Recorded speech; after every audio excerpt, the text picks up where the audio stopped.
Assalamualaikum warahmatullahi wabarakatuh. Perkenalkan, kami dari kelompok 1. Nama saya Ainur Rahmawati dan nama teman-teman saya yaitu Afifah Rizayana, Elif Hidayah, dan Najia. Nah, di sini kami akan menjelaskan materi tentang aplikasi sederhana PDB Orde 1 yaitu pertumbuhan populasi. Selanjutnya yaitu pembahasan. Untuk yang pertama, pendahuluan. Yang kedua yaitu asal rumus, yang meliputi model pertumbuhan eksponensial dan model pertumbuhan logistik. Yang ketiga yaitu contoh permasalahan nyata. Untuk pembahasan yang pertama yaitu pendahuluan. Nah, setelah menyaksikan fenomena yang berhubungan dengan laju perubahan suatu kuantitas terhadap satu atau beberapa kuantitas lainnya, dengan begitu, menyaksikan perubahan tersebut bisa mendapatkan informasi mengenai hubungan fungsional antara kuantitas-kuantitas tersebut. Misalkan, jika P menyatakan jumlah manusia dalam suatu populasi yang besar pada waktu T, maka sangat beralasan untuk mengatakan bahwa laju perubahan populasi terhadap waktu bergantung pada ukuran populasi pada saat itu. Untuk mengestimasi jumlah populasi pada suatu wilayah dan waktu tertentu dapat menggunakan konsep persamaan diferensial. Nah, konsep persamaan diferensial tersebut memudahkan kita untuk memprediksi jumlah penduduk, laju pertumbuhan penduduk dari tahun ke tahun, dan lain-lainnya. Untuk mencegah adanya ketidakseimbangan alam maupun adanya ledakan penduduk yang akan mempengaruhi kualitas dan kesejahteraan penduduk, maka perlu adanya pengetahuan mengenai estimasi jumlah populasi pada suatu wilayah untuk waktu yang akan datang. Selanjutnya yaitu, untuk pertumbuhan populasi merupakan suatu proses yang bersifat kontinu. Kontinu dalam hal ini berarti populasi bergantung waktu tanpa putus. Karenanya, model matematika yang akan kita gunakan untuk memproyeksi populasi adalah model pertumbuhan populasi kontinu. Menurut Iswanto, terdapat beberapa macam model pertumbuhan populasi yang kontinu, diantaranya yaitu model populasi eksponensial dan model populasi logistik. Nah, selanjutnya yaitu tentang asal rumus yang akan dijelaskan oleh rekan-rekan saya. Nah, sekarang kita akan membahas tentang model pertumbuhan eksponensial. Pada tahun 1798, Thomas Malthus membuat sebuah model pertumbuhan penduduk dasar yang terkenal dengan nama model pertumbuhan eksponensial. Untuk mengestimasi populasi makhluk hidup yang memiliki laju pertumbuhan konstan, anggaplah PT melambangkan jumlah populasi yang bertumbuh atau luruh. Jika kita asumsikan bahwa PT adalah suatu fungsi yang dapat diturunkan terhadap waktu sehingga termasuk fungsi yang kontinu, maka asumsikan bahwa dP per dt. Laju perubahan jumlah atau populasi proporsional terhadap jumlah yang ada, maka dP per dt sama dengan Kn, atau dP per dt dikurangi Kp sama dengan 0, di mana K adalah konstanta proporsional. Untuk permasalahan populasi, di mana PT pada kenyataannya adalah variabel diskrit bernilai integer atau bilangan bulat, asumsi ini tidak tepat. Walaupun demikian, konsep dP per dt dikurangi Kp sama dengan 0 tetap memberikan perkiraan yang baik untuk hukum-hukum fisis yang mengatur sistem semacam itu.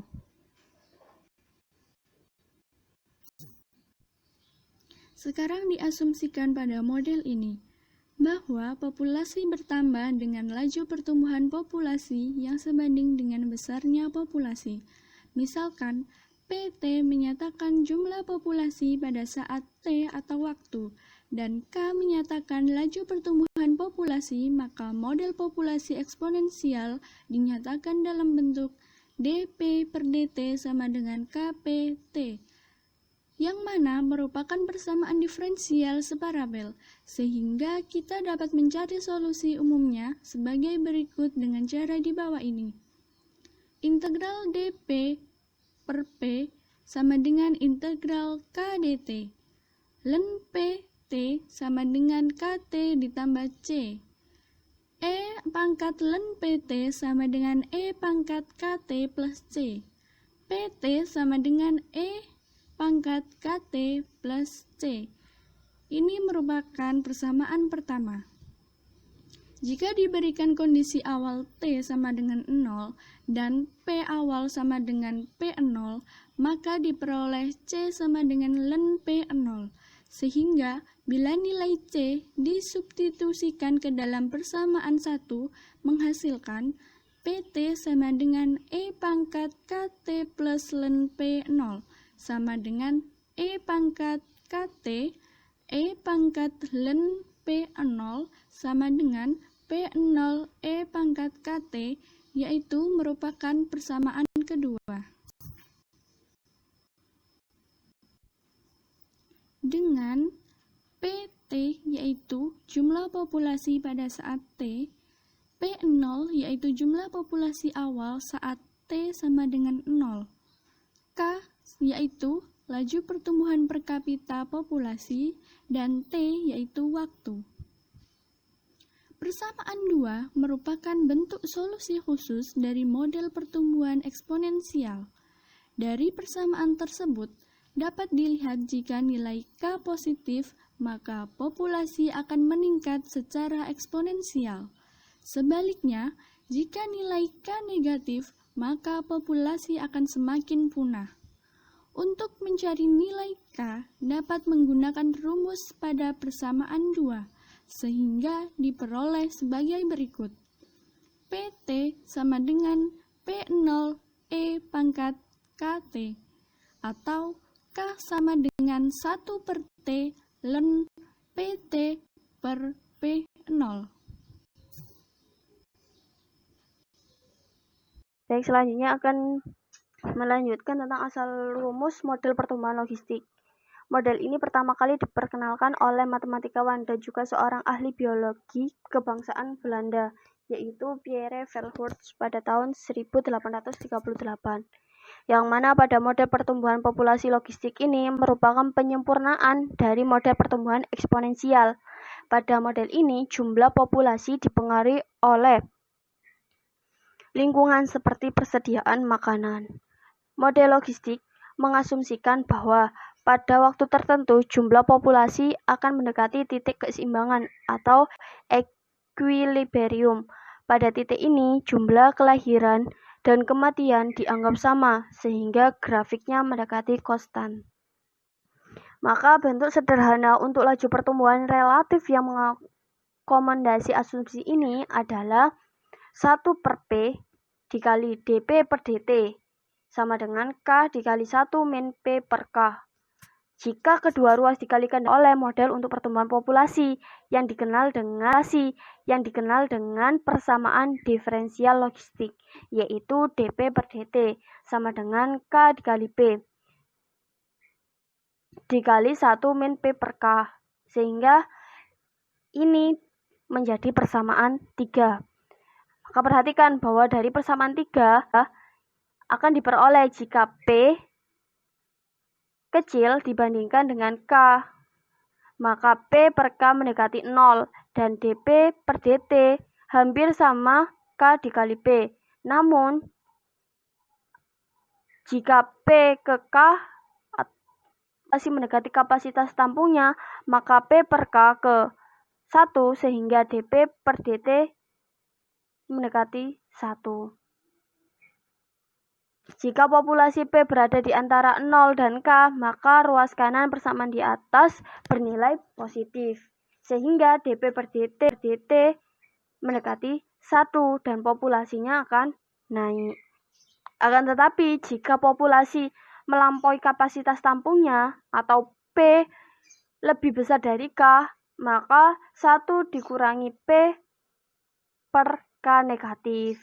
Hasilnya negatif, bernilai negatif, sehingga P per DT itu kurang dari 0 dan populasi turun. Solusi persamaan logistik dapat diperoleh melalui langkah-langkah berikut ini, yaitu dP per P dikali 1 min P per K sama dengan K dt. Kita integralkan kedua ruasnya. Jika diintegralkan, maka mengintegralkan dP per P dikali 1 min P per K sama dengan integral K kali dt akan menghasilkan ln P dikurangi ln K dikurangi P dan KT ditambah konstan atau ditambah C. Ln P per K dikurangi P sama dengan KT ditambah C. Menghasilkan ini. Kemudian kita uraikan lagi. Kita selesaikan lagi. P per K dikurangi P sama dengan E pangkat KT plus C. Sehingga menghasilkan persamaan 4, yaitu P sama dengan K kali E pangkat KT plus C dibagi 1 plus E KT E pangkat KT plus akan membentuk persamaan 4.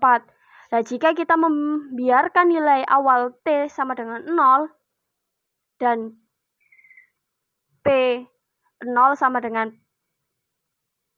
P0 kemudian disubstitusikan ke dalam persamaan 4, maka akan diperoleh nilai seperti berikut ini. C sama dengan ln dikali P0 per K min P0. Selanjutnya, nilai C tersebut disubstitusikan kembali ke dalam persamaan 4, sehingga diperoleh solusi khusus dari model logistik berikut ini. Jadi ketika PT-nya kita asumsikan bahwa T-nya sama dengan 0 sesuai dengan persamaan sebelumnya, maka untuk memperoleh persamaan 5, T-nya kita sama dengan kan 0. Sehingga karena kita ketahui C-nya adalah sama dengan ln dikali P0 per K min P0, maka akan seperti ini. K dikali E pangkat KT plus ln dikali P0 per K min P0. C-nya kita ganti seperti persamaan 4 kita masukkan. Sehingga persamaan 5 akan menjadi K per E pangkat min KT dikalikan K per P0 dikurangi 1 ditambah 1. Dengan syarat PT adalah jumlah populasi pada saat T. P0 jumlah populasi awal saat T sama dengan 0. K besar di sini adalah daya tampung dari suatu daerah populasi.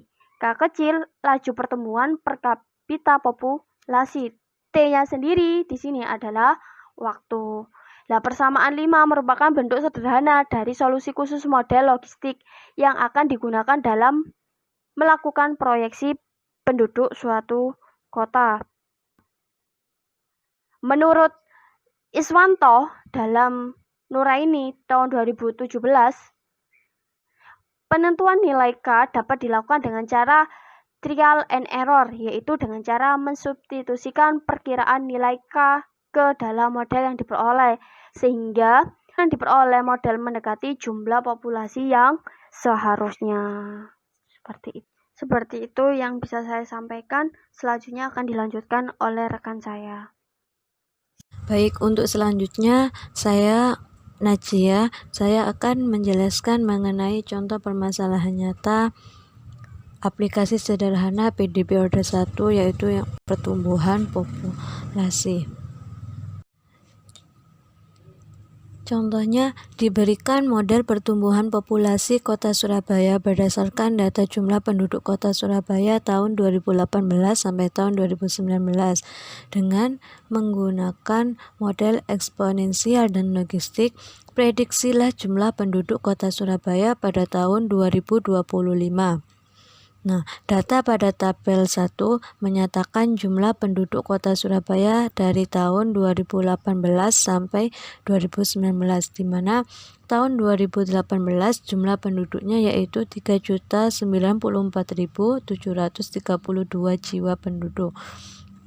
Kemudian yang pada tahun 2019 jumlah penduduknya 3.158.943 jiwa. Baik, untuk penyelesaiannya yang pertama akan menggunakan model eksponensial.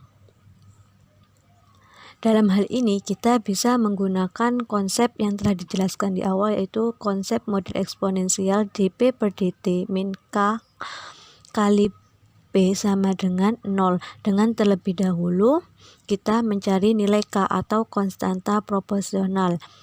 Dan kita anggap bahwa jumlah penduduk pada tahun 2018 adalah nilai P0 atau populasi awal. Dan untuk PT yaitu melambangkan jumlah penduduk setelah T tahun, yaitu dari setelah tahun 2018. Dengan demikian, tabel tadi dalam soal tabel 1 dapat dinyatakan dengan berikut. Ada tahun ke T. Tahun ke T untuk tahun 2018 kita ganti dengan T sama dengan 0. Dan untuk tahun 2019 kita ganti dengan T sama dengan 1. Nah, kemudian untuk solusi masalah pertumbuhan populasi tersebut secara eksponensial telah dijelaskan di awal tadi, yaitu solusinya adalah PT sama dengan P0 dikali E pangkat K kali T, di mana P0 adalah populasi awal dan PT adalah jumlah penduduk setelah T tahun. Dan untuk K yaitu konstanta proporsional.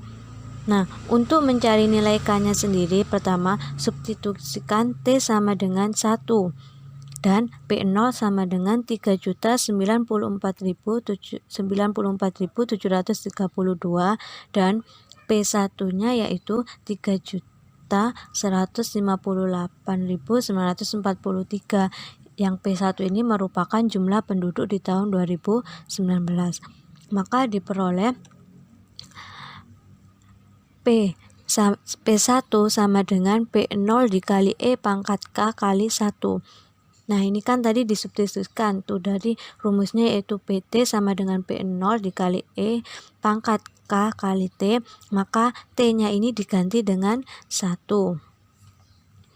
Maka kemudian P1-nya ini diganti dengan 3.158.943 sama dengan P0-nya yaitu 3.094.732 dikali 3.158.094 sama dengan 3.094.732 dikali E pangkat K. Nah, di mana kemudian 3.158.943 dibagi 3.094.732 sama dengan E pangkat K, di mana kedua ruas ini dibagi dengan 3.094.732, sehingga kita dapatkan K-nya sama dengan ln dari 3.158.943 dibagi 3.094.732, sehingga K-nya sama dengan ln dari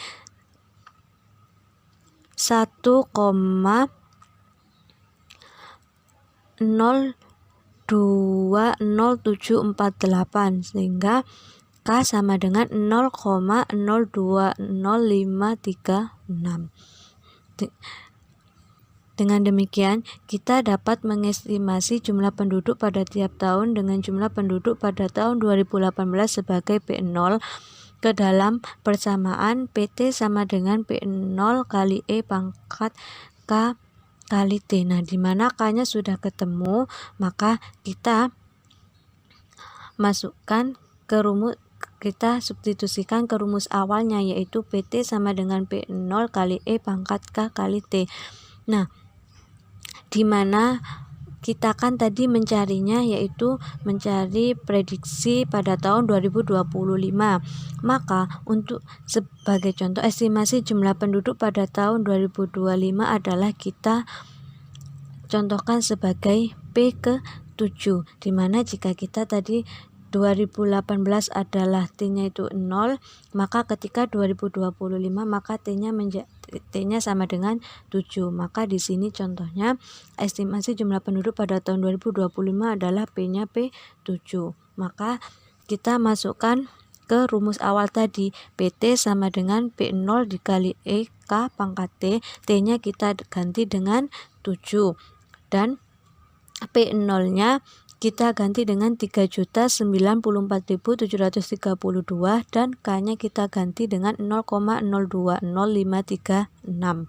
Maka dihasilkan P7-nya hasilnya 3.573.171. Nah, jadi prediksi jumlah penduduk Kota Surabaya pada tahun 2025 dengan menggunakan model eksponensial adalah sekitar 3.573.171 jiwa.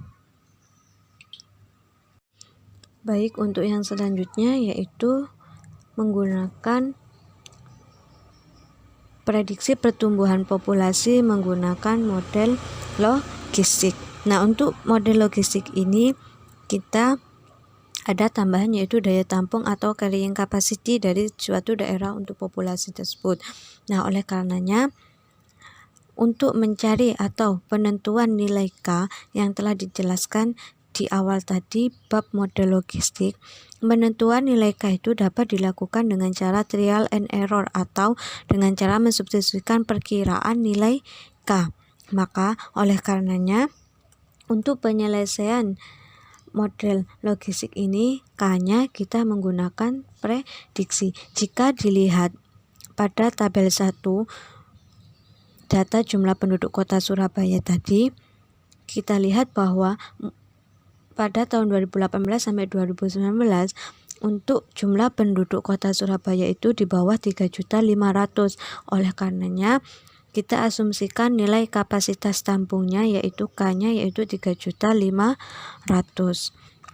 Kemudian selanjutnya yaitu solusi masalah pertumbuhan populasi secara logistik adalah menggunakan rumus PT sama dengan K atau kapasitas tampung dibagi E pangkat min K kali T dikali kapasitas tampung dibagi jumlah penduduk awal dikurangi 1 ditambah 1. Nah, setelah itu untuk yang pertama kita harus mencari nilai K-nya terlebih dahulu, yaitu di sini K konstanta proporsional. Kita mencari konstanta proporsionalnya dulu. Caranya sama seperti tadi model eksponensial.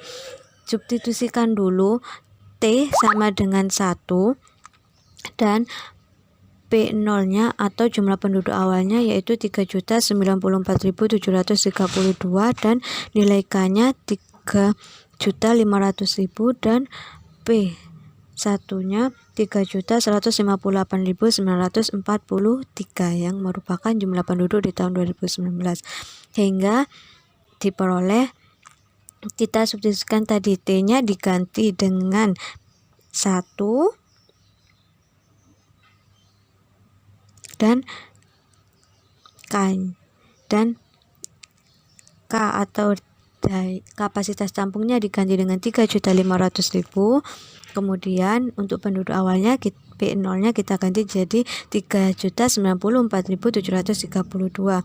sehingga hasilnya P1 sama dengan 3.500.000 dibagi E pangkat min K kali 1 dikali 3.500.000 dibagi 3.094.732 dikurangi 1 ditambah 1. hingga hasilnya 3.158.943 sama dengan 3.500 dibagi E pangkat min K dikali 0,13095 ditambah 1.